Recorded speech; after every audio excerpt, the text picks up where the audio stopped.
Hello అందరికీ. So ఈరోజు మన ఛానల్లో వచ్చేసి కాకరకాయ ఫ్రై ఎలా చేసుకోవాలో చూద్దాం. చాలామంది కాకరకాయ ఫ్రై అంటే ఇష్టపడరు. సో ఎందుకంటే చేదుగా ఉంటుందని. సో పెద్దవాళ్ళు చిన్నవాళ్ళు కాకరకాయ ఫ్రై అనేది చేసుకోరు.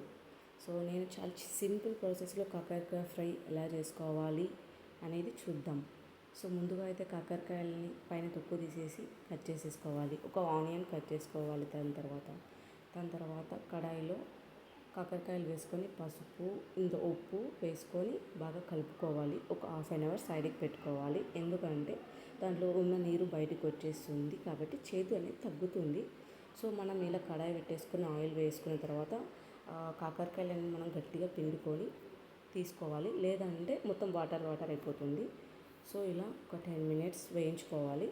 వేయించుకుంటే మనకేమవుతుందంటే మొత్తం ఇలా వేయించుకుంటే చేదు అనేది ఇంకా తగ్గుతుంది. సో మళ్ళీ మనం ఒక కడాయి తీసుకున్న తర్వాత ఆయిల్ వేసుకోవాలి. కరివేపాకు, ఆవాలు, జీలకర్ర, వెల్లుల్లి అంటే వెల్లుల్లి వేసుకోండి. అండ్ ఆనియన్, పసుపు, ఉప్పు తీసుకొని కలుపుకోవాలి.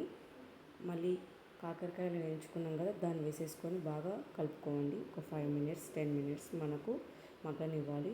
సో చూడండి ఎంత సింపుల్గా చేస్తున్నాను. సో మీరు కూడా మీ ఇంట్లో ట్రై చేయండి, చాలా ఇష్టపడతారు. అండ్ ఒక 2 స్పూన్స్ కారం తీసుకోండి. ఒక స్పూన్ ధనియాల పొడి తీసుకొని ఇది కూడా ఒకసారి కలుపుకొని ఒక 5 minutes 10 minutes దాన్ని మగ్గనివ్వాలి. అయిపోయింది. ఇంకా ఏంటి, ఎంతో రుచికరమైన కాకరకాయ ఫ్రై రెడీ. లైక్ చేయండి, సబ్స్క్రైబ్ చేయండి ప్లీజ్. ఓకేనా?